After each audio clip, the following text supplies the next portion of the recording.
Is up, drag racing fans, and welcome to episode 95 of Between the Slicks here on the Monday Morning Racer YouTube channel.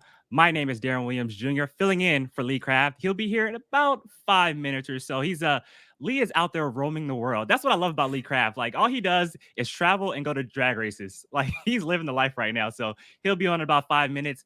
Thank you all for tuning in tonight. Got a fun show, a packed show for you guys tonight.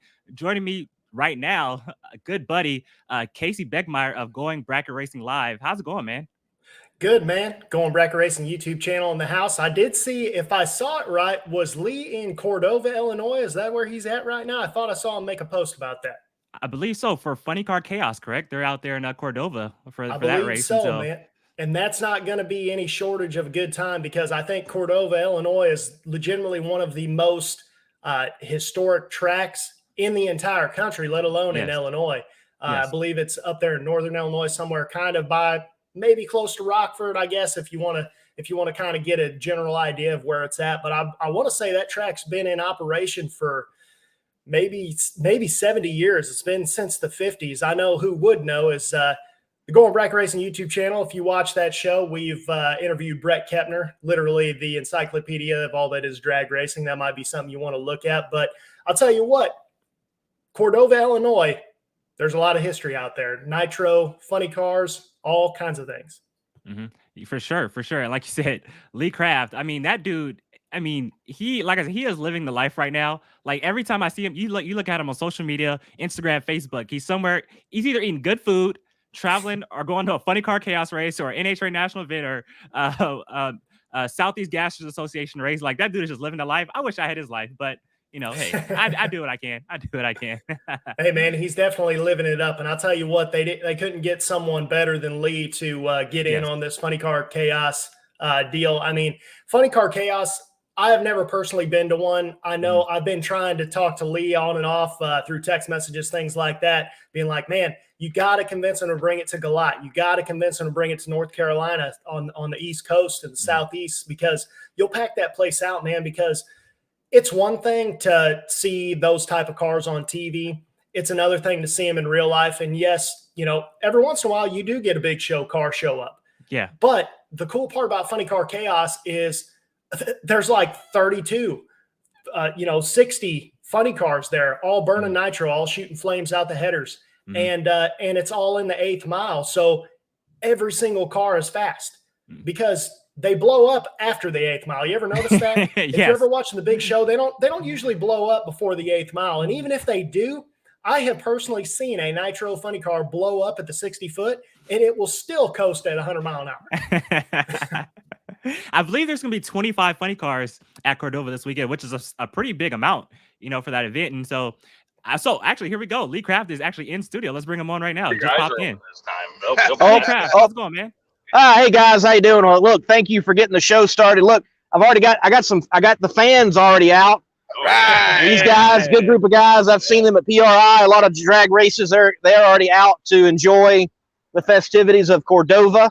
And it's just like 25 funny cars, including like 6 jet funny cars, nitro funny cars, twin turbo funny car, just about everything. I think the only thing we're missing is like Jade Cook with nitrous, and we would have all of the combinations that you could imagine at Funny Car Chaos. Hey, Lee, I need you to tell us the story real quick of that jet dragster that went in a full 360 that you got caught on camera. I need you to tell us about that.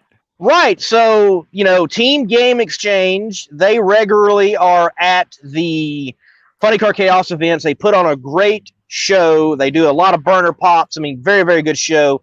And they just recently brought out the second dragster. So we've had the joy of 2 dragsters out there on the Jet Power. Well, I guess this is a case of metal fatigue or something. The second dragster, thank God that the other dragster actually went off like it was a pro tree instead of a, drop down tree bulb by bulb. And yes, the conical import of the jet dragster broke, and when it broke, it allowed the exhaust just to go down, and it turned the dragster. And look, credit to Russ Glover, the driver. He immediately shut that thing off, and it just spun, hit the wall, it bent the front end of the chassis, but all it basically needs is fix that cone piece, fix the parachute pod, and also fix the front half. They got to front half that car, and they're good to go. For things going bad, they went well. Yes. Right, as well as you could ask for them. Then we got a great video, and it's already getting thousands of views, and the Chaos brand is extended. So there you go. But yeah, first time I've ever seen a jet dragster or jet powered vehicle have an on-track incident whatsoever. And I just want to give. But wait. Talking about jet cars and having incidents, guess what I have in my possession that is a part of an old jet funny car? I don't even know where to begin. I have a door, a whole fiberglass door off the busted lava funny car. Oh, wow. Yes. That's awesome. That's badass. Yes. That's really cool. Hey, real quick, Lee, I want to just give some love because we've been talking a lot about Funny Car Chaos and everything like that. I want to give some love to the NHR Heritage Series. They're in action this weekend in Bowling Green, Kentucky. They're going to have nostalgia top fuel cars, nostalgia funny cars. The only downside is I'm sure you guys have all heard the boycott within the nostalgia top fuel class. The nostalgia top fuel cars will actually be in, I believe, St. Louis this weekend for the Midwest Drag Racing Association. So they're going to have a big field. It's probably the biggest field of nostalgia top fuel cars that have come together in about 20 years. And you guys know I love me some nostalgia cars, but just want to give a shout out to them and their whole series. They're in action. So tune into the live stream this weekend. I believe Competition Plus will be streaming it live. You can go out to Holly Hot Rod Reunion's Facebook page. They'll be streaming the event live. But I just go give them some love and some support and check them out here this weekend. For sure. And it's a sad turn of events. This is one of those situations I don't think the NHRA did anything wrong. I don't think the guys in the Front Engine Dragster group did anything wrong. I wish there might have been just a little bit more patience from everybody. Mm-hmm. But, yeah, they're going to go out there at Midwest Drag Racing Series. That's cool. That's great. But, yeah, only 2 are showing up at the Heritage Series. But everything else will be there. Great venue. Bowling Green's a great spot. And hopefully they have a good drag race overall. And the Midwest Drag Racing Series, they definitely need a good drag race. They need to move on from what happened. And I hope they have a great story overall come out of the event that they're having at Worldwide Technology Raceways. For sure. And with talking about the Midwest Drag Racing Series, as far as their successes go, do you think that the Midwest Drag Racing Series is effectively the PDRA of the Midwest right now? Do you think that they have the ability of being – because, the PDRA is extremely successful out here in the Southeast, and it's been successful kind of since its inception.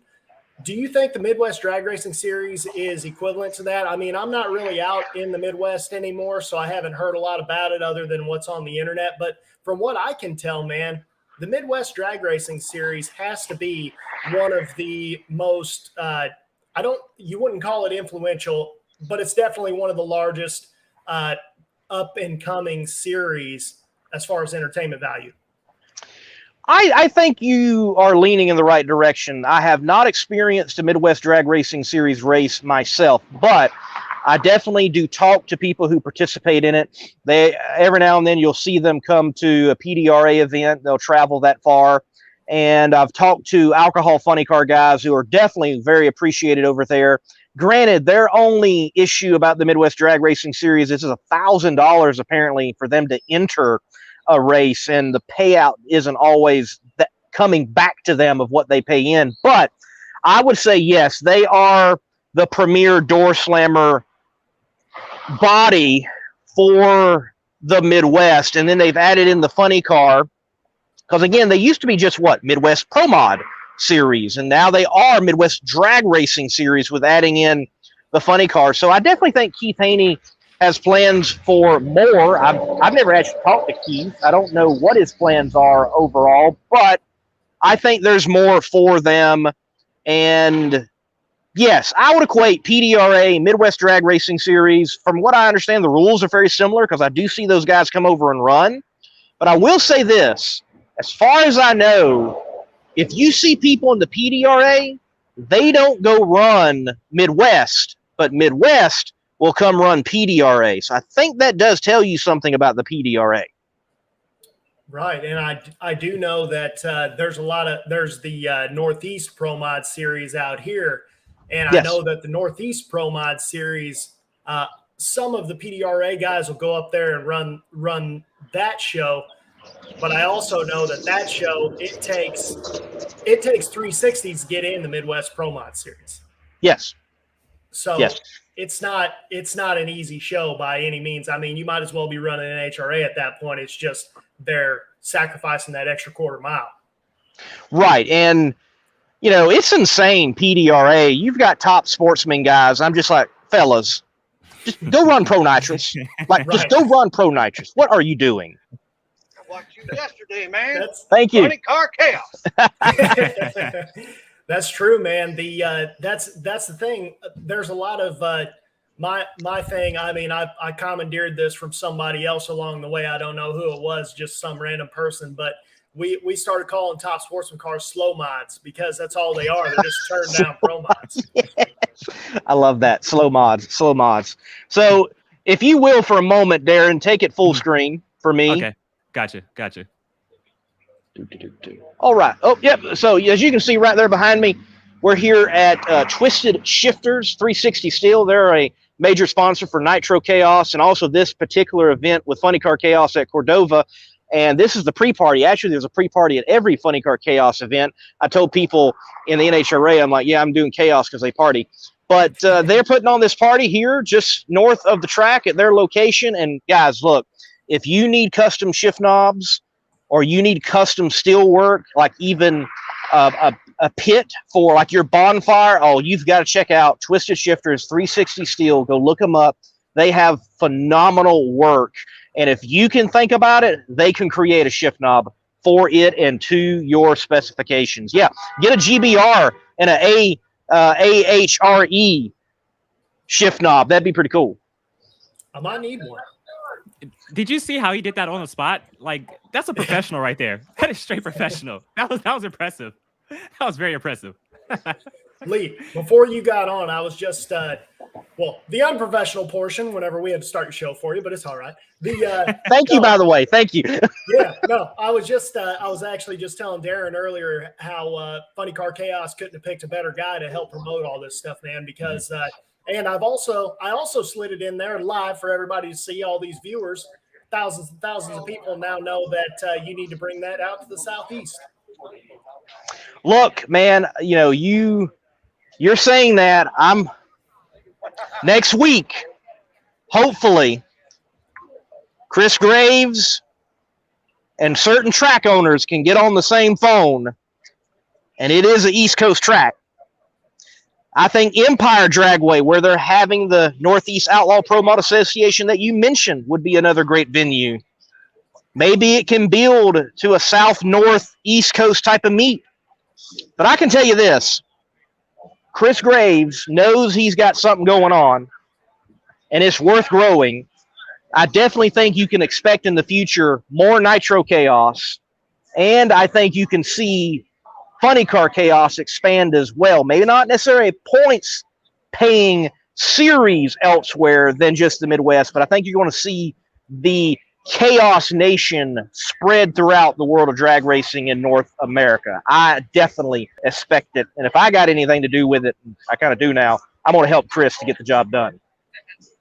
That'd be awesome, man, because the thing is that the cool part about Funny Car Chaos and Nitro Chaos is it brings the show back rather than the pro. You know what I mean? Like, because it costs so much money to run a fuel car in NHRA, but the whole purpose for Nitro cars in the beginning, other than the simple fact of going fast, was the show aspect of it. That's why they want them blowing flames, because realistically, I think they make so much power anymore. I mean, I think you'd be a fool to say they could go just as fast without Nitro, but I think if you have blower technology and stuff like that now, that I think they could go just as fast if they had unlimited rules. I mean, look at what No Prep Kings is doing.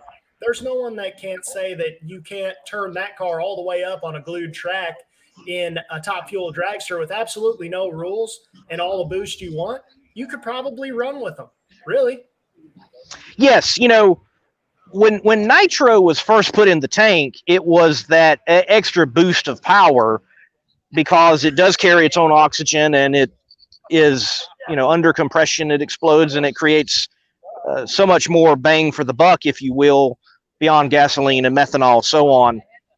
But other ways of running have caught up in some ways. But as David Ratton loves to say, the pop in the tank, there's nothing quite like a car on nitromethane. There is just a sound. I love the sound of a car on nitromethane. Like, I love Cackle Fest. Just a car sitting there on nitro cackling away. It is, music, a symphony of 8 cylinders. Yes. You know what makes that sound better, though? When they start up on alcohol and then switch over to nitro. Yeah, because you can tell. Yeah, that. Oh, yes. I love it. Yes. I love it. Hey, I want to ask you a quick question, though, Lee. For me, who's only been to national events, and the only independent series I've been to is the Heritage Series, which is technically NHRA, but it's still independent. You gotta step that up, son. You gotta. What's the vibe like at a Stega race or a Funny Car chaos race? Like, what's the whole vibe around it? What's it like being there in person? Man, it is hard to describe vibe. It surely is. It has to be experienced. I think that's the case even for a national event. People will say, what's drag racing like? I just see it on TV. It looks boring. They're going in a straight line. Oh, no, that is not the case. It is the sights, the sounds, the smells, so on. But I will say the vibe is one of serious competition, yes, but with fun. And an element of fun that I often feel is lost at an NHRA national event. Those guys are so hardcore and they're so on keel, and they are there for that purpose and reason to win and win alone, that sometimes I think it's overlooked that we all love this sport and we find it fun or we wouldn't be doing it. Well, you don't miss out on the fun element at Funny Car Chaos or the Southeast Gasser Association. When you go to those type of events, you just do not miss out on the fun. It's there in spades. Mm-hmm.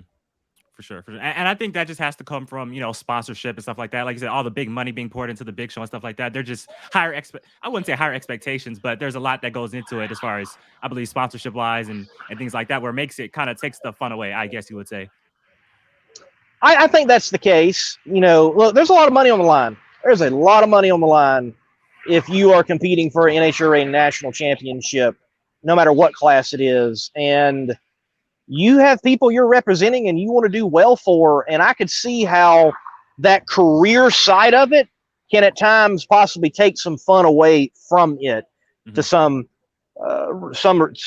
respect. But no, man, look, you come to one of these events, Funny Car Chaos, Nitro Chaos, Southeast Gassers Association. A part of it is we want to go back out there and compete and do so and it be fun.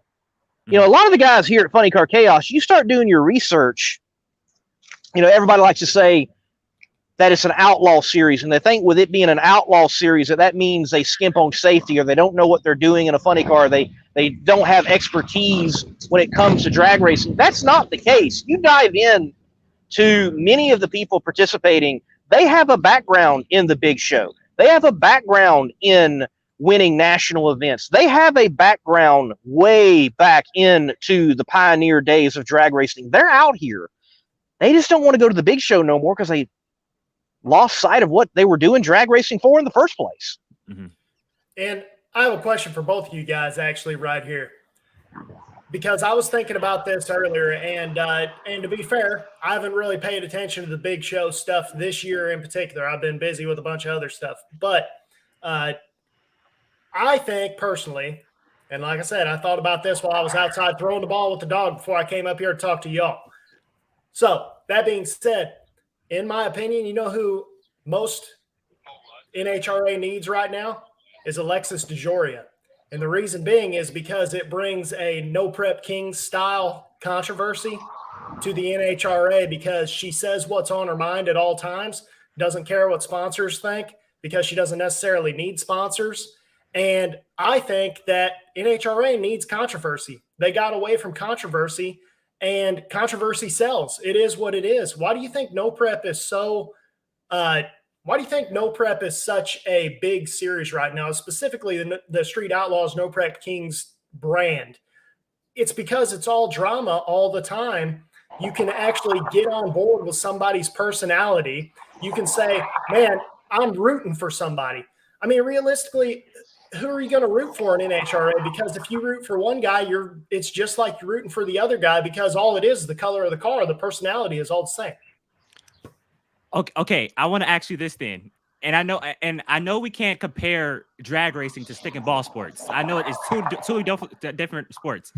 But I feel like, you know how like, so let's go away from stick and ball sport. Let's go to NASCAR. You got a Kyle Busch where, you hear a bunch of boos, or Logano, you hear a bunch of boos, and then you have your heroes. Do you think NHRA can have that type of aspect where we have our heroes and villains? Because like you said, we root for everybody. We want to see everybody do well. I mean, I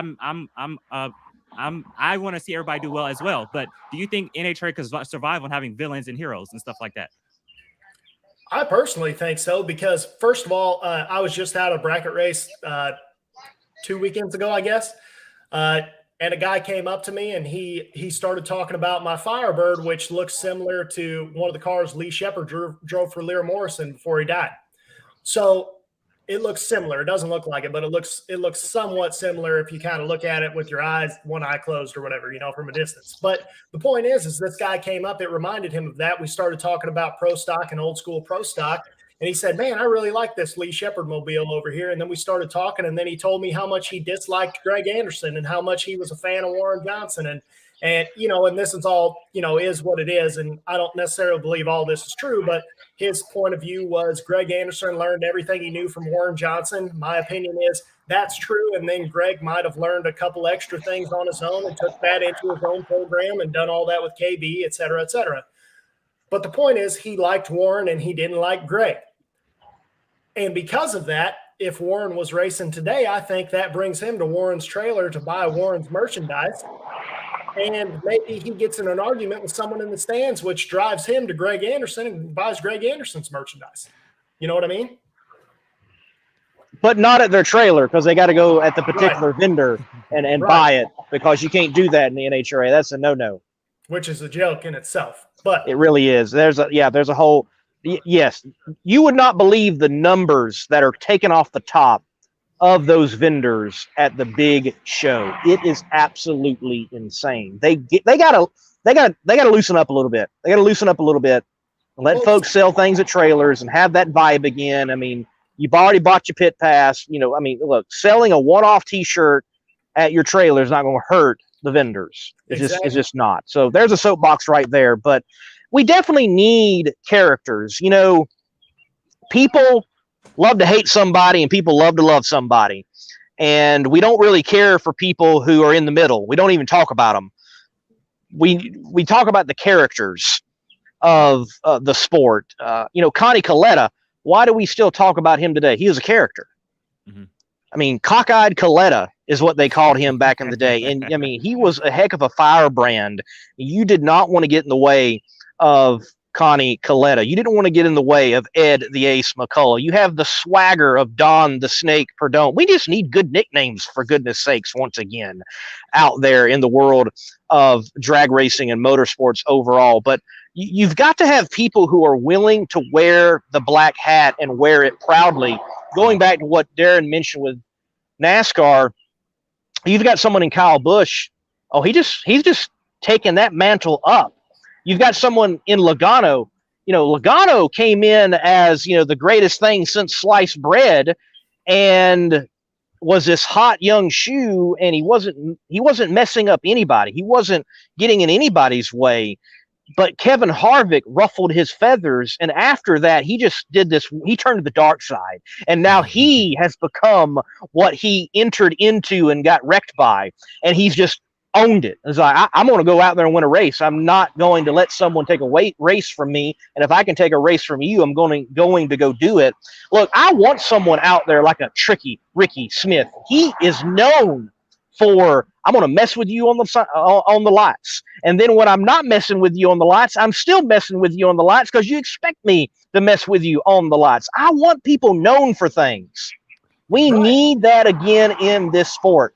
I almost thought Steve Torrence was going to get there, but I don't think it's quite there as we need. I wish he would have just went full tilt, wore the black hat, got him a black cowboy hat and everything, just went with it.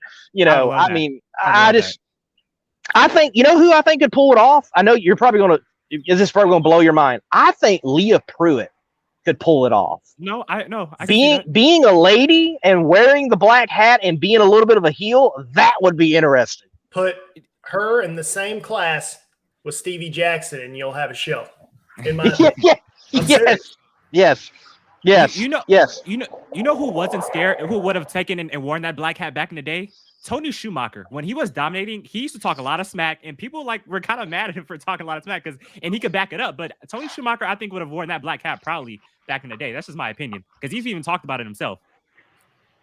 I agree. He talked a lot of smack. And the only reason why I asked the question of do we need heroes and villains, I remember it was the 2014 Winter Nationals. It was John Force, Matt Hagan final round.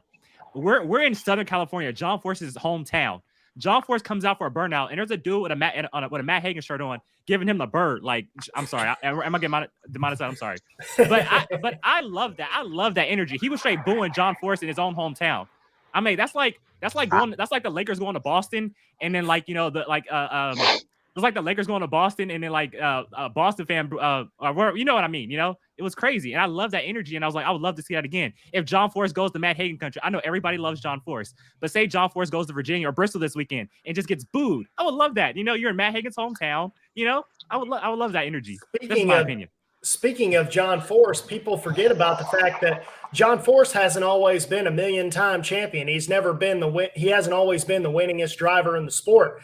People love John Force because John Force was John Force. It has nothing to do. John Force could honestly, in my opinion, have 0 championships, 2 championships. If he is still being John Force, he has his following. That's why he sells his merchandise. Like, whenever I was a kid and I was like 5 years old, I had no clue who was winning, who was losing. Like, it's to the point where you're like, I like that guy, I like that car, stuff like that. That's my favorite color, things like that. But I always liked John Force because John Force was fun. He was fun to watch on TV. He was fun to watch. You will be, actually. And John Force got his fans for being himself. That's the reason. It doesn't have anything to do with how many wins he has. Mm-hmm. I agree. I agree completely. You ask people out there beyond the world of drag racing, you mention John Force, they're not going to say, oh, the 17-time champ? No. Oh, the most winning NHRA driver? No, they're not going to say that. You know what they're going to say? Is that guy who gives the crazy interviews? Right. Is that the guy who on Dale Jr. Download mentioned Pornhub? That's what they're going to do. Is that the guy who Monday Morning Racer was interviewing and then he asked him if he is Amish? Right. It's those things. And they remember him for that. And yet, look, people are drawn to people. They are. It's everybody. Like, I don't care what clique you are in, even if you're part of the outsiders, you're still in a group, and everybody is drawn to somebody. And we need the black hats. We need the baby faces. We kind of have got to that point, and Darren makes a good point, where we are rooting for everybody in the sport, and it almost becomes a rooting for the sport. Yet the sport can only move forward when we're rooting against somebody doing so well. Look, Dale Earnhardt was not always admired. There was a period in time he was the most loathed individual on that track by his competitors and the people in the stands, except for an Earnhardt fan. That's right. Okay, here's the thing, though. So just like you said, we need black hats on the racetrack. I feel like we need some black hats in the media side also to stir this stuff up. I don't know. That's just my opinion. No, that's true too. Hey, I'm fine with that. I'm fine with that. And I mean, I would say on NHRA side of things, I'm probably the closest that there's been in a very long time. I don't mind saying a few things, and I don't mind asking, a few questions. And yeah, let's ask hard things. And you know what? Let's ask hard things while there's a respect for that hard thing being asked, and opportunity and the availability to cover is not slanted. That's what's got to happen. Hard questions need to be asked. Well, and people need to take advantage of the situation at hand. Like, I think really the biggest hits NHRA has got in recent history are whenever Steve Torrence and Cameron Foray got into it at the top end. And I mean, they should have learned from that. Corporate should have learned that, hey, again, controversy sells. Now, we don't need everybody fighting at the top end all the time, but we do need people talking crap on each other because, I mean, you know how it is. All of us talk, all of us like to BS with our buddies and stuff like that and give each other a hard time. It's fun, and especially it's fun if you're making millions of dollars a year selling merchandise doing it. Lee, Darren, if all of us, if us three could get together and just pretend to yell at each other and then we all sell $25,000 worth of shirts and we call each other afterwards and be like, hey, man, I'm sorry. I didn't really mean that. I was just having a good time and be like, man, I don't care. My bank account's full, Yeah. Yeah. Look, I've thought about it. I'm like, man, if I hopped out of a car and there was a moment like on the starting line, because look, I believe on the starting line, it is, if it's within the rules, do it. Feel free. And there should be no unwritten rules in drag racing like there is baseball. But I have thought, well, if someone, double bulbed me and I had opportunity and lost or even won, hop out of that car, go straight over there and just start yelling. Doesn't have to be obscenities. Maybe you're yelling, man, you're the best driver I've ever faced. I hope to face you again. But make it look like you're just mad dog mad. And let it be played up. Look at what Steve Johnson is doing for Pro Stock Motorcycle. That class, even though it is regularly one of the most competitive classes of the pro ranks, it is overlooked. But doggone it, I can't wait to see if he says glitter this weekend. Secondarily, with all that too, is take something from the bracket racer over here. If somebody double bulbs me, I'm just going to sit there and then let them hang you out. Because that's why I always think it's funny with the pros whenever they're like, oh, man, you double bulb me, you messed me up, blah, blah, blah. It's like, if they double bulb you, the timer hasn't started yet. Just sit there. And they're going to be sitting there wondering when you're coming. They just go dump it in, and they're going to quick tree you because that's how it works, and then just take off. They screw themselves. Right. Yeah, I really feel like if someone double bulbs you as the individual that's not in, the advantage is yours. Exactly. Not the other car. Absolutely. So I don't know why people get upset about that. Like, just go do your normal thing. They double bulb, so what? Let them sit there. That's the talk of the bracket racing community whenever people start freaking out about all this, because we all sit here and we're like, but you're the pros, first of all.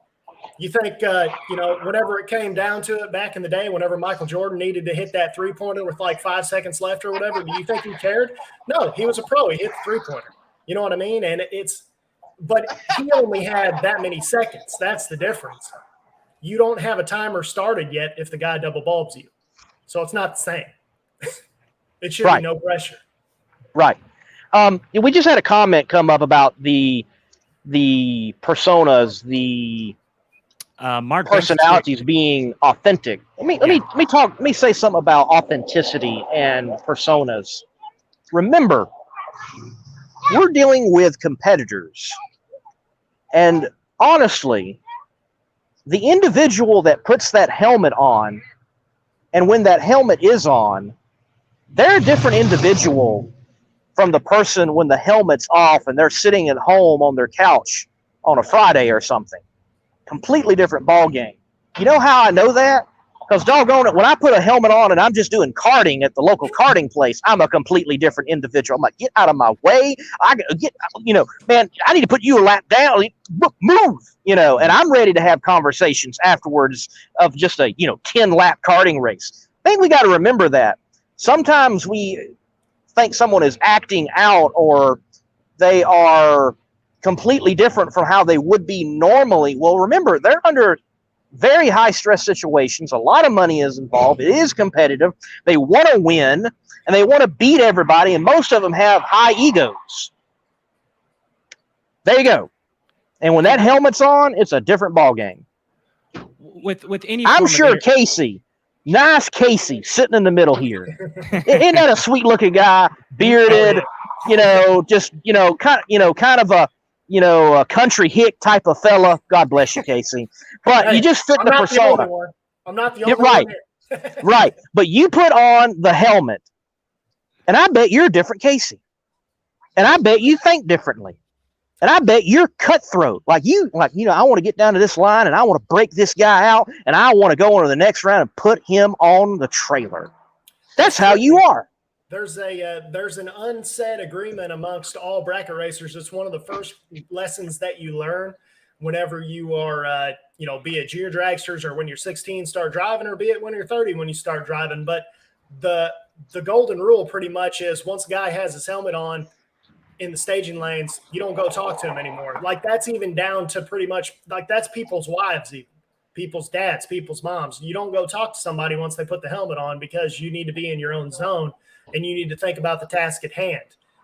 And there's times where I have seen people lash out whenever people go open their door and tell them, even so much as, hey man, that guy just broke, but the guy thought that you were just coming to open the door on his car and he's getting ready to pull in the water box.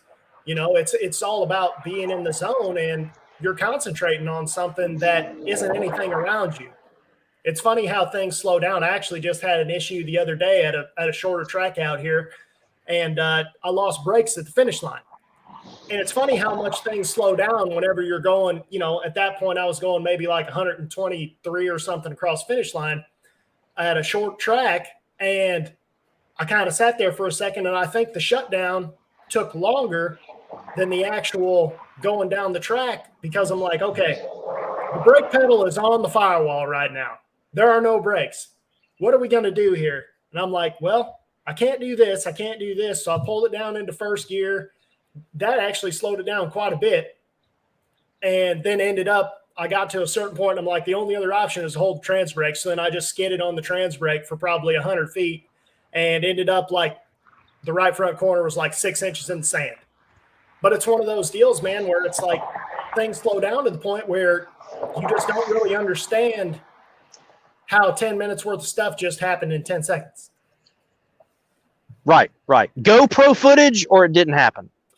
I'm joking. George kills me about that all the time. And that goes back to your whole deal of saying, you're a different person whenever you get in the car and stuff. And I don't want to worry about the GoPro footage. I've told George that a million times. I was like, man, it's one more thing for me to think about. And then I got to think, is that on? And I've never raced that way. I've been racing since I was 10 years old. I've been racing. I'm 35. I'm not going to change stuff now because it's just going to screw me up. I can only think about so much. I tell you, bracket racers may be the most superstitious or routine-oriented racers I can think of. Like, it's got to be done the same way. And like, oh, no, I woke up and the cows are lying down and the weather's not right. I can't win today. Hey, man, my dad used to always say, Beckmeyer's, whenever the moon is full, that's whenever you do good. But the crazy thing is that usually that is whenever we do good.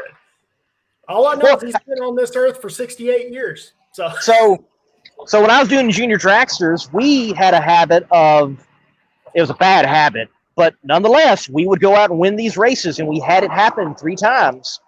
If we showed up late and didn't get a time run in and just threw a dial in on that junior dragster, we went on and either ran runner-up or we did, in fact, win. It even happened, my first ever runner-up was still Alabama IHRA bracket finals, and we get there late. The junior dragsters are in the staging lanes. We're thinking, oh, okay, time run, and then we were informed, no, that's round 1, and we're throwing things off the trailer. I'm hopping in, putting fire suit on, strapping, pulling to the line.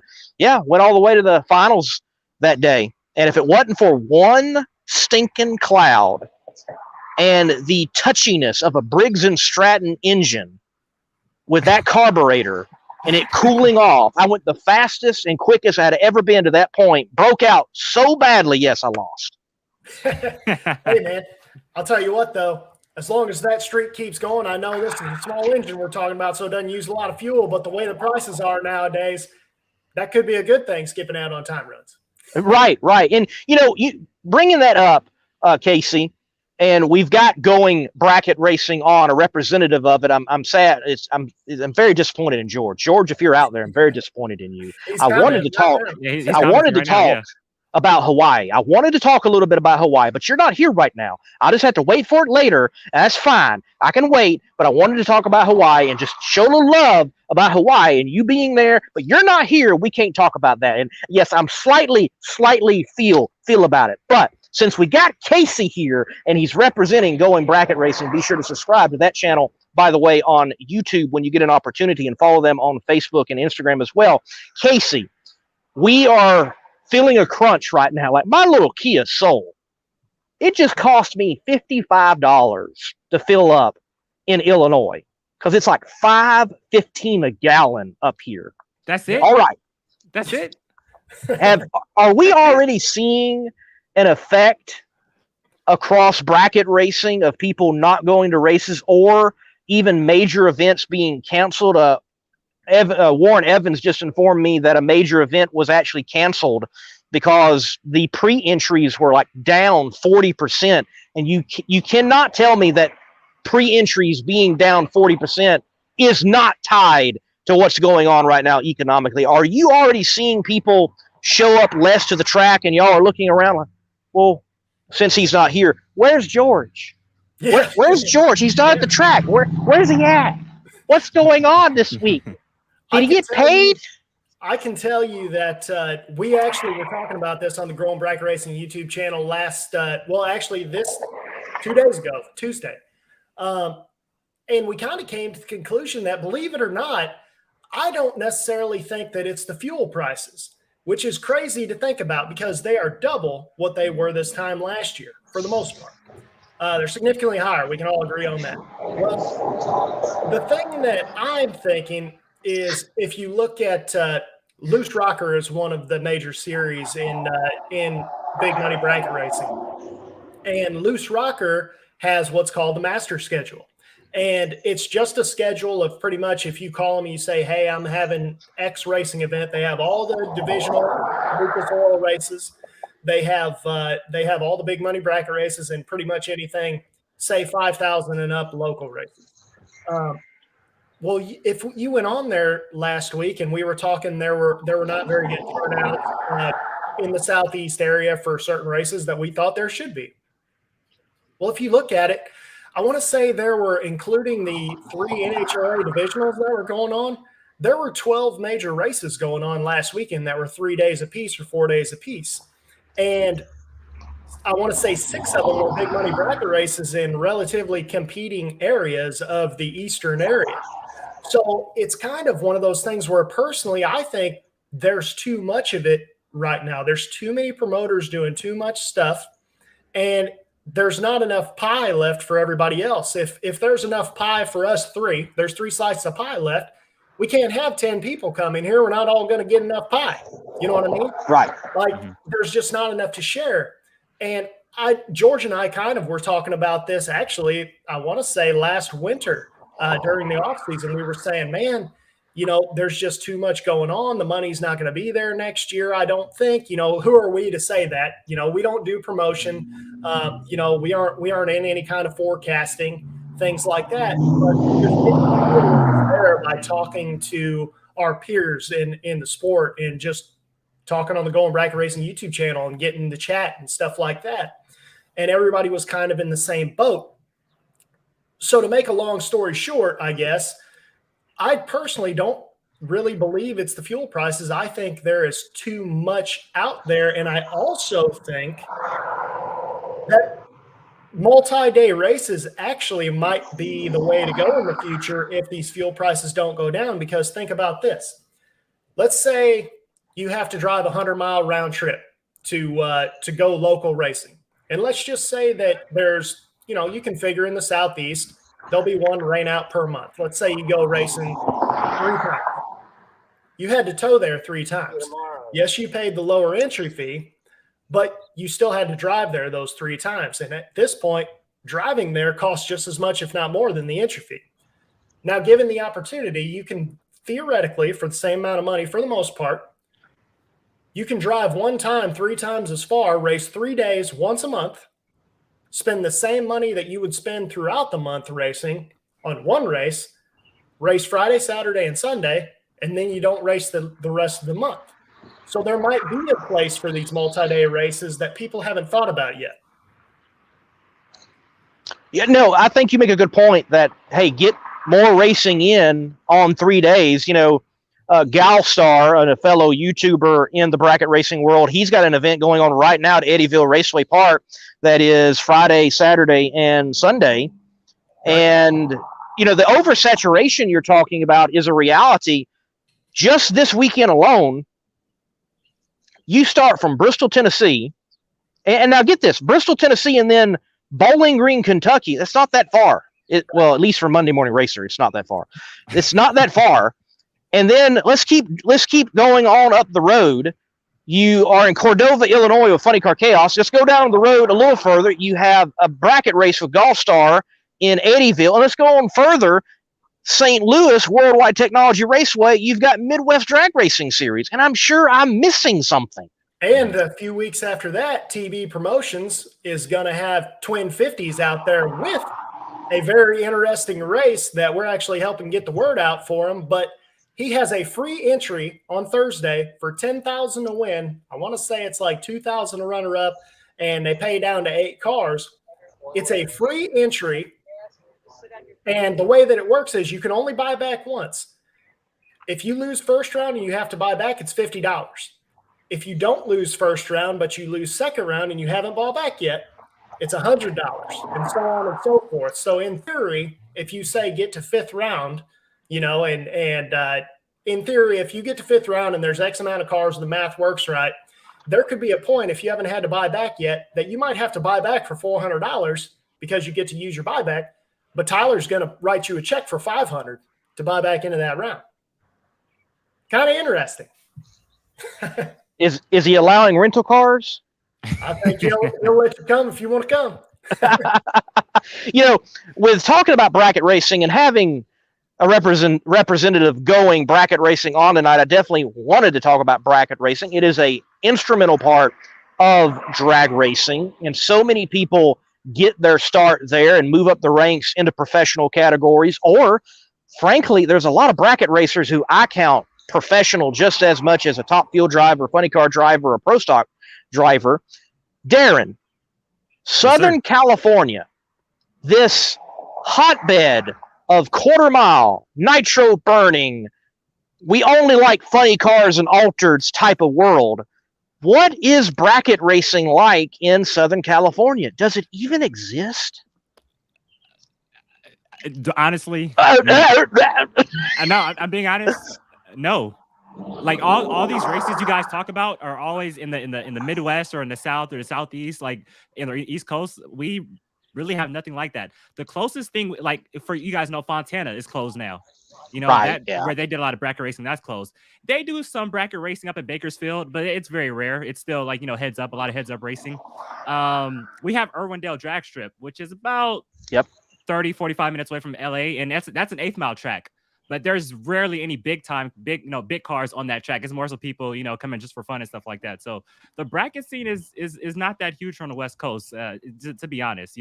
Like you said, it's mostly, nitro burning funny cars and fuel altereds and nostalgia top fuel cars. And obviously, when the national events come to town, even pro mods is not even that big here on the West Coast, so you always have to go back to you guys' side of the country for that type of racing. So I always feel like when you guys talk, I always feel like I'm missing out, being here in California. And I feel like all the good stuff is back in the Midwest or in the South and stuff like that, or in the East Coast and stuff like that. But yeah, that's why I said I would love to see, PDRA or Sega, or even Midwest Drag Race Association. I know they're in those parts of the country because that's where most of their racers are from, is that part of the country. But I would still love to see some of those organizations come west, so I can experience some of that stuff, because it seems like pretty cool, And like you said earlier in the show, I've only been to NHRA national events because that's pretty much all we have here on the West Coast is NHRA national events. So, that's where it is. But to answer your question, yeah, bracket racing, there's some, but it's not as huge as it is on you guys' part of the country. And speaking of Sega, what better, I know it's a long way away from where they do the races, but don't you just feel like Sega would fit in perfectly in Southern California? Like those cars would fit perfectly. For sure. I just went to, they had a event It's called Lions. It's a Lions drag strip replica. They actually replicated Lions drag strip in a museum. And so it's pretty cool. Ron Capps was there. Jim Dunn was there. Alex Miladinovic was there. Bob Brandt, if you guys remember Bob Brandt, the crew chief, he was there. Don Long was there. Gary Dincham was there. It was really cool. And they were just telling old stories. It's a lot of fun. But that's all you saw was, these old, 60s, 70s type cars that were in this museum. And that's what people love out here on the West Coast. So I think it would transfer great here on this side of the country for sure. Definitely. It would. And, with what Quain, look, there's a lot of gasser groups out there. There are, and many of them are great in their own right. But what Quain has hit upon with the Southeast Gasser Association being so strict with the rules that they have, it has allowed them to thrive even under that strictness because it is a true heads-up drag racing, I say it regularly, reenactment. It's like they are reenacting in the modern day what those cars are like. Now, sure, they got modern tires, even though Hoosiers made a special tire for them, and they got better tracks than they ever have. I mean, that's just the nature of the sport, period. I mean, whoever thought we would see alcohol funny cars doing what they're doing today? Whoever thought we'd see pro mods doing what they're doing today? It's just so many other areas of the sport have advanced to allow them to do what they're doing, not necessarily what's in the valve train or what's through the drive line, but many other parts and pieces. But it is impressive to see the show that is Southeast Gassers Association, and kudos to Quain and his team. They just run it well. Look, I know when I go to a Southeast Gassers event, I need to have a bottle of water with me and a snack with me, and I just need to be prepared to be filming all day long. You do not get the normal breaks that you do at any other event to go get a bite to eat, to, use the restroom, for goodness sakes. I mean, I hardly have time to do that at a Southeast Gassers event. And that's because they're running those cars back to back to back. And when they do stop, they tell you why they're stopping and how long it's going to be. And most part, they're within that time frame, either under or over, 2 minutes or so. You can't go wrong. Exactly, man. And the thing is with the Southeast Gassers, one of the things that I wanted to ask is, obviously you've been to them, you've talked to the guys involved.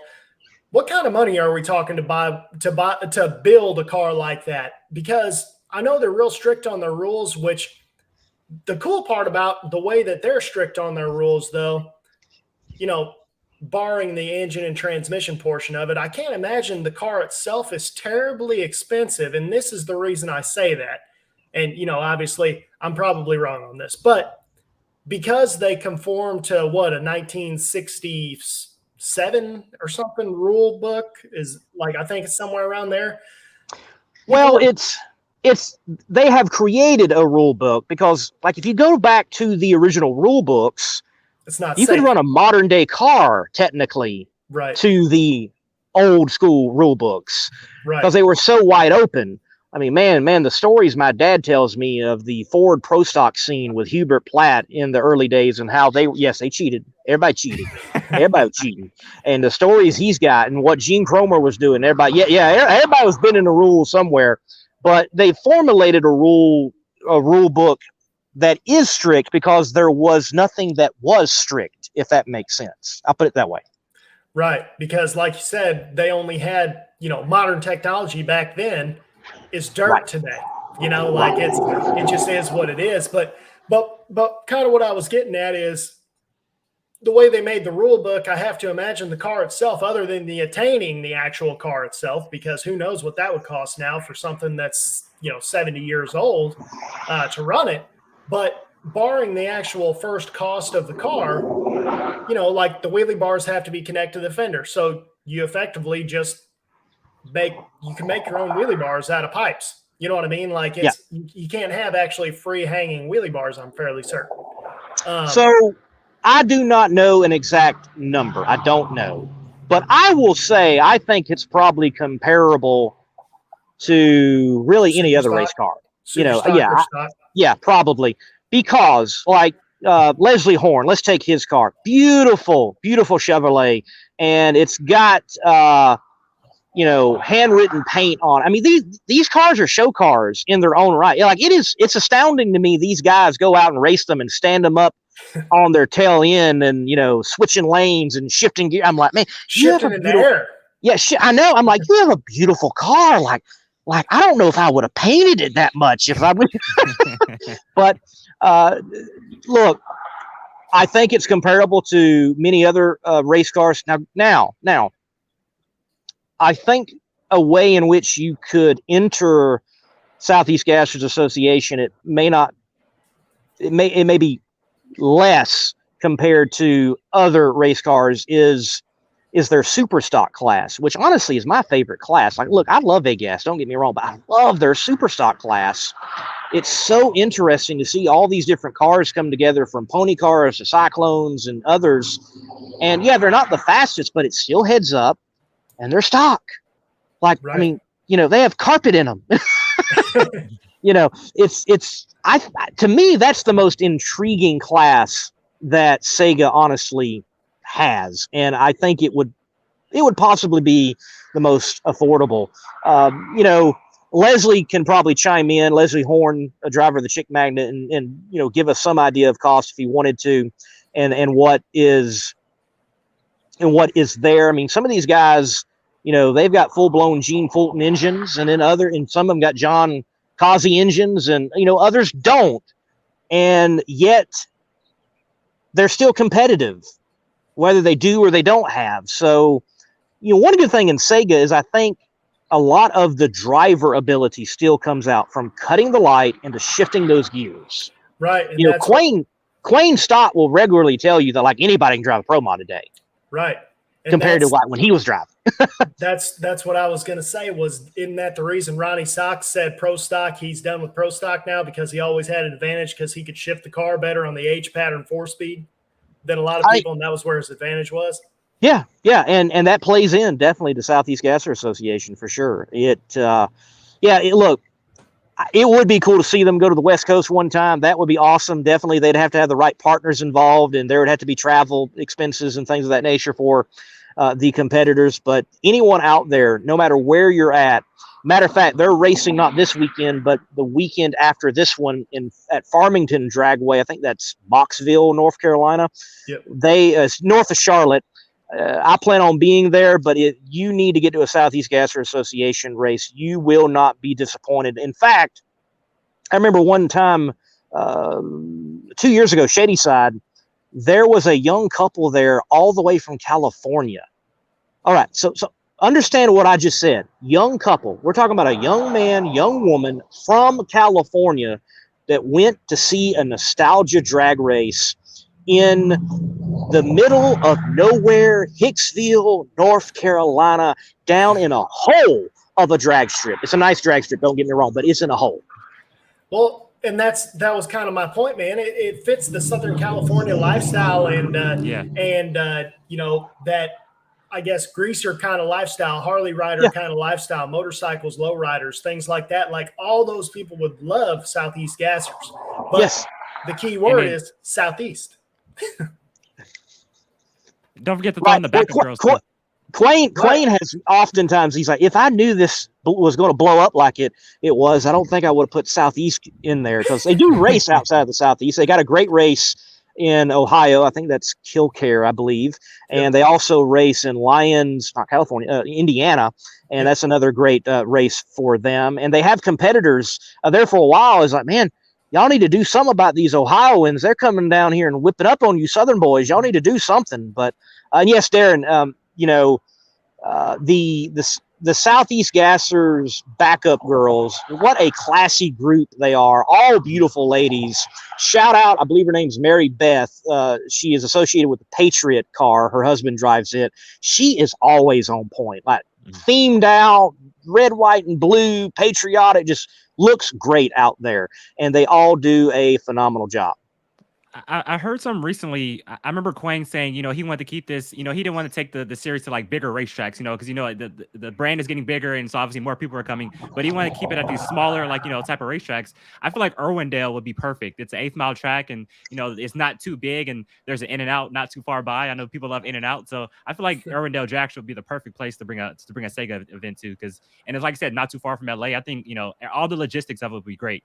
See, Sega at Irwindale, that'd be awesome. Well, I'll give you Quain's number, and I'll see if you can convince him. Okay. Let's set it up. Let's set it up. Look on that. On what Quain has said there, I think Chris Graves is doing something very similar. Other than the Texas Motorplex, and that relationship has just evolved to become a special relationship. We don't go to big venues. Cordova may be one of the bigger venues we go to. We go to Eddyville, beautiful track, but it's a small venue. We go to Mocan, great track, but small venue. We go to places like State Capitol Raceway that hadn't seen a big event in 10, 15 years, that used to hold a national event, but it's no longer that caliber of a facility. We go to those events, and yes, I saw someone mention and say, oh, fans aren't flocking to Funny Car Chaos events. I disagree. For the market and for the facility, yes, they are flocking to FCC events. And remember, Funny Car Chaos is effectively 4 or 5 years old, and it always has not been a points-paying series. It started with 1 race. The next year was like 4 races. The next year was like 6 or 8. Now we have 9 Funny Car Chaos races total, 8 points paying, plus 2 Nitro Chaos races. And it has continued to evolve and continue to grow. How can you expect something to pull in anything of a national event size when you don't have 70 years? Hello? Right. No, that's a great point. But the growth of FCC and the trajectory, there's no telling where it may go. Undisputedly, though, the NHRA is still the big show. Let me put it this way. Go look at footage of the No Prep Kings at Norwalk. Well, ladies and gentlemen, you look at the footage, it was actually not packed. Great crowd. Do not misunderstand me. Great crowd, but it was not packed. I've seen footage of a packed house at Norwalk for an NHRA national event. We've also, you see sold out crowds at Epping. And remember, if I'm not mistaken, correct me if I'm wrong, because I don't follow No Prep Kings as closely as I should. And it's not because I don't like it. It's just I'm involved in so many other areas. It is hard to cover everything and know everything and be extremely well-rounded, except in your physique with my case. But what you see with No Prep Kings, if I'm not mistaken, we're talking about 1 day, right? They're 1 day events. Is that correct? Maybe 2. I think it's like 2. Yeah, I think it's like 2. 2. Okay. Well, remember, NHRA is selling a ticket for 3 days. Right. 3 days. But here's the question. Is there any type of NHRA professional category that you can legitimately run all year long based on your T-shirt sales? Because I think the answer is no. Maybe Pro-Stock Bike, if you could sell. No, you could not. No, I agree. You could not. And again, that's a part of the formula aspect, and that's a part of, I think that's also a discussion of, well, this is professional and it's going to cost a lot. And maybe it should, because we don't want everybody coming in saying they're a professional when they're not. I think there is something to that, the cost wise. But No Prep Kings has got a great formula. And, I want to say this about No Prep Kings. And I don't hear anybody asking this. I don't think I've ever heard anybody ask this. So it's a TV show. Yes, a competition, but it is a TV show. There is no TV show in history that has never been canceled. What happens to that group, that body, when Discovery Channel has some brand new person in management come along and he just absolutely despises drag racing because his mama ran off with a drag racer, and he's like, yeah, cut it. But what happens? Is Street Outlaws is a TV show. I don't think that's necessarily what we're talking about here. Is No Prep Kings really a TV show? And by that, what I mean is it's more of a race and the TV show is happening around it, just like NHRA pit interviews and Brian Loans talking in the tower is happening because there's a race happening at the track. So is it really that much different? I don't really think that it is. From what I understand, and firsthand account from RPM Army, another YouTuber, he actually went to a recent No Prep Kings event. He lives near Columbus, Ohio, and he frequents National Trail Raceway, and he filmed the No Prep Kings event. He said there was actually a lot more downtime than he expected compared to an NHRA national event for the TV side of things. Huh. So they are seriously concerned about what's going on television first, and then the competition second, it seems like. Now, I don't want to say that those are a 1-2 that are separated in a wide range. I don't want to go that far. Again, I haven't experienced one in my own right, and I don't believe they're rigging things. I don't think that's happening either. It is competition, but they seem to lean towards we're going to get our TV side of stuff first. True. And side note to all that. This is actually a very interesting question that'll make you think here.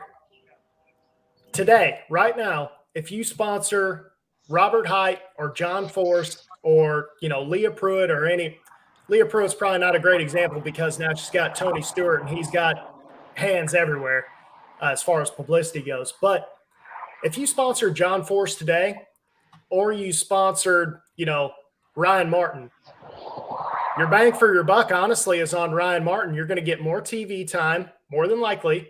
You're going to have more social media presence. You're going to have more T-shirts running all around, all over in America. Walmart, grocery stores, all kinds of places, racetracks everywhere. I really think your bang for and it's going to cost less to sponsor Ryan Martin than it would be for John Force, in theory. Isn't that crazy to think about that? John Force, the winningest NHRA racer ever that will ever be. No one's ever going to match him. And I know everybody says, oh, man, well, nobody thought that anybody was ever going to compete with Michael Jordan either on greatest ever until LeBron James came along and did what he did. But at the same time, it can't be. Yeah, well, that's how I feel too. But good thing George isn't here because he'd be all over me for saying that isn't the case. But well, George isn't here, Matt. That's true. Should have been here, George. You could defend your boy LeBron. But anyway, man, my point is that I really think your bang for the buck is on Ryan Martin versus John Force right now in 2022. I agree with you. Back to my point, though, is how long will it last? But it could be taken over a lot easier than something like NHRA, I think. No, I could see that like another network taking it up and continuing it in some way, in some fashion. Sure. Yeah, not even necessarily a network, but like I don't think they would ever do this, but even an NHRA could pick up the No Prep series and keep it running, or a PDRA could branch off into that, or you know what I mean? Like, yes. It could stand alone on its own, I guess, is my overall point. It doesn't need Discovery Channel anymore. It's so big that I don't think it could die at this point. It's kind of like NHRA. I think even if NHRA was going to fold, I don't think it necessarily would fold. I think that someone would buy it, just like IHRA sold a million times. And IHRA is still around. It's not in the capacity that it used to be, but I think if somebody came in with the right money and the right sponsors, it could easily go back to where it was. Okay, so my connection was going in and out when you guys were just talking. So I just want to say this on the Michael Jordan and LeBron James thing. Oh, LeBron James is the greatest of all time. Okay, I'll just say that. but just piggybacking off what you guys said. So I want to ask you guys this. So me and Dave W, he's in the comments, tonight, and he's like, he's a great troller. I love him. I want to ask you guys this. Because we've talked about Funny Car Chaos, we've talked about Sega, we've talked about No Prep Kings, and this is just playing fantasy drag racing right now. Do you ever think that these organizations, and would you like to see these organizations maybe come together one time just for a full-on, just all-out event one day? Maybe an NHRA maybe an NHRA All-Star race, and you bring No Prep, You bring you bring nostalgia cars, you bring Sega, you bring all these different type of organizations together and just do a big old one-off. Would you guys like to see that? Man, that'd be awesome. But I don't like using the word never, but that's a never. It would be, well, first of all, it is a never because you couldn't no prep at an NHRA event. Yeah. You just can't because it's already prepped for the fuel cars Yeah. and everybody You could else. do it at Las Vegas or ZMAX. Well, yep, you could. You could. You don't have the room for all those people, though. I can assure you of that. Here's a situation. Look, it is the human element and egos involved. The NHRA, in fact, doesn't need to bring anything else in. They can keep the status quo, and the status quo is what they are right now. Myself, you two, we want to see the NHRA grow and thrive and move forward. And I think they do too. And I think they are making steps, baby steps, not giant strides, but baby steps to do that. But they, in fact, could keep the status quo and it survive, maybe not thrive, but it would survive. They don't need no prep kings. They don't need funny car chaos. If anything, you've got to remember, as much as people want to talk about no prep kings, they still go to NHRA sanctioned tracks. Mm-hmm. Texas Motorplex, NHRA sanctioned track. Yeah. And as much as people want to complain about the No Hot Rod Association, the fact is they allow a lot of hot rods to exist and do whatever they want to with that safety sticker on their chassis. It's all about the insurance policy. That's what Wally Parks wanted to do it for. He didn't care really about the making this big racing series that everybody now has had for all these years. He cared about the insurance policy. Right. And I mean, look, I can't go in all detail, but the incident with Ken Singleton, from what I understand, NHRA stepped up in some ways. I just want to say that. I can't say all things. I don't know all the details, but they stepped up. And there are things in the rule book now that are a direct connection to what happened to Ken at a Funny Car Chaos event. Mind you, a man that had top-notch equipment, was in spec, was wearing the right safety equipment, and just had a freak accident. And the NHRA jumped on top of it, and I know that because they got my footage to study it and investigate it and look at that car and what the heck happened, because it was such a strange occurrence. And now they have made rules that affect every funny car driver. That's what they do. And that's one thing that you can say for the NHRA is that no matter on and on and on about, some things seem irrelevant until they're not irrelevant anymore, and until you're in that situation. And at the end of the day, their main goal of that rule book is to keep you safe more than let you go fast. Yes. And I had a Top Fuel driver. I've said this a couple of times, last several recent shows, whether it's Power Hour or this one. He's like, for all the bickering we do about the NHRA, we need them, and they keep us safe from ourselves. Because racers are the worst about cutting a corner to gain a 10th and put their life just that much more on the line so they can hold a little dude in their hands. That didn't sound right. Hold a Wally later on. And that's true, man, because I can't tell you how many times I see an Outlaw Pro Mod car only having one parachute, but they got the mount back there and they have the parachute release back there, but they took the bag off. The bag weighs 9.88 pounds, that entire parachute. That's one number. That's 1/100th of a second. And like, drive better. Get that on the tree. Right. I mean, it's crazy, man. I mean, I've looked at it. I'm like, man, why don't they have 3 parachutes? Like, maybe I want a 3rd one. I think a funny car tried that, didn't they? Didn't Del I'm Rickman sure try it has that been or something? experimented with. I'm sure. And I remember at one time, it was a common thing for the jet guys to have a big huge parachute Space shuttle at one time. Yeah. But that's changed over time. And I mean, look, it's amazing what parachutes are doing today. Like, there's this term out there, I drove through the chute. And what that means is at like Pomona, for example, extremely short shutdown. Most of the guys, they're pulling the chute and they're trying to pull it where it begins to blossom right as they pass 1,000-foot mark. So it is blossoming and beginning to decelerate that car at its maximum acceleration on a run, and yet it's surviving. The people who are building parachutes, amazing. Yeah, because whenever remember, they used to always release one and then the other one a lot of times, and the reason that is because Big Daddy, his retinas were detaching, I think, because he was throwing both at once, and they didn't have that soft hit technology yet. And I don't have any idea how that works, but they have what's called a soft hit technology now, where they can pull both chutes. Like on a Pro Mod car, you pull both chutes, and it progressively hits. I don't know if there's an elasticity to the actual link to the rear end, or like what the case may be. But, like I said, right now a modern day Pro Mod is going faster than whenever Big Daddy was smashing all those mile-an-hour records. Right. And they're pulling 2, and they probably weigh more than his top fuel car did back then. Right. Yes.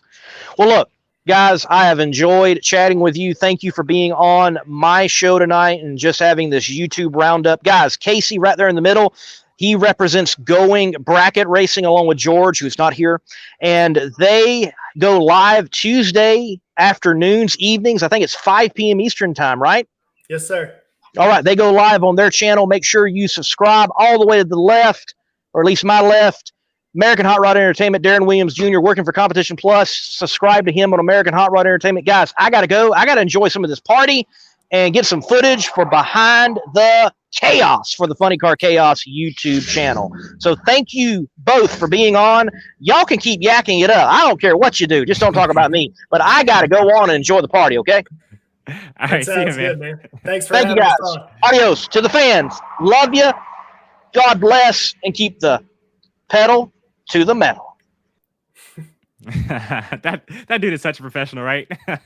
Exactly, man. He's way better than us. I can tell you that. It's like he does it for a living almost. I know, right? Like, and it was like just awesome hearing you guys conversate. My connection was going in and out for most of the show, but I mean, just great analysis from you two. Like, just amazing conversation. What a show tonight. Thank you to all the fans who's tuning in here tonight. We had a lot of engagement, a lot of comments. So I just want to thank everybody who's tuning in tonight and everything like that. Any final thing you want to go over before we get out of here tonight? I mean, Bristol's this weekend. Are you going to be watching the national event this weekend or what? Man, I'm going to try to. There's no racing for me this weekend, but I'll be working on some things, trying to get some things done around the yard here real quick. Like I said, I got a baby coming here August 7th, so I'm trying to get everything in order. I appreciate it. But I can tell you right now that what I'm going to do is I'm going to go downstairs because my wife just sent me a picture, and she just grilled up some pork chops that are the thickness of a steak. So that's awesome. Well, I'm about to get out of here. Game 6, Celtics Warriors. We're going back to Golden State for Game 7. I'm rooting for Boston tonight, even though I'm from LA. As a Laker fan, you're not supposed to root for Boston Celtics, but I despise the Golden State Warriors, so I'm rooting for Boston. We're going back to the Bay for Game 7. But man, just what a great show, and enjoy that food, man. That sounds pretty good. Yes, sir, man. I appreciate you guys having me on here. I appreciate you manning the controls here. And George, you missed out, man. Is he a big basketball fan too? Oh yeah. Yeah. Him and his wife both. Okay, I'm gonna have to talk hoops with him one day. I'm gonna converse with him on that. If you love LeBron, he'll love you because he loves LeBron. He named a cat that he had LeBron. I love it. All right. I know Lee already kind of did it, but I'm just put you on full screen. Just kind of shout yourself out one more time before we get out of here. Yeah, man. Casey with the Going Bracket Racing YouTube channel. You can catch me and George on YouTube or Facebook, Instagram, anywhere. Just look us up at Going Bracket Racing. Thanks to TSR Racing Products. Thanks to Chance Performance Parts, BRG 3D Printed Parts. Thanks to, who else we got here? Syntex Printing out there in Temple, Texas. And thanks to Driven Racing Oil for keeping the Going Bracket Racing YouTube channel going. If you guys are in the market for any kind of racing oil, go to Driven's website. Use the code GBR10. And you'll be able to get yourself 10% off your entire order. It doesn't matter if you order $10,000 worth of stuff. You get 10% off. They'll ship it to your door for free for anything over $99, man. So Going Bracket Racing YouTube channel. Appreciate you guys having me on. We'll talk at you later. There you go. And everybody, if you want to follow me, subscribe to American Hot Rod Entertainment on YouTube. Actually, so me and Dave was in the comments. We're going to be breaking down Bristol. We do a post-race show after every national event. Same day. Only same-day live post-race show that NHRA has. I just got to throw that out there. But we have some fun. We basically just recap the race and just kind of some barbershop talk. So subscribe to American Hot Rod Entertainment. We'll be breaking down Bristol. if Boston forces Game 7, we're going to go a little earlier on Sunday. So I just got to throw that out there. We're going to go about 4 o'clock Pacific, 7 o'clock Eastern time. But tune in. It's going to be a lot of fun. Come in, bring your engagement. Tell us what you thought about the race. It'll be a lot of fun. So everybody, thank you for tuning in tonight. It's been an awesome show. We'll catch you guys on the next one. Good night, everybody.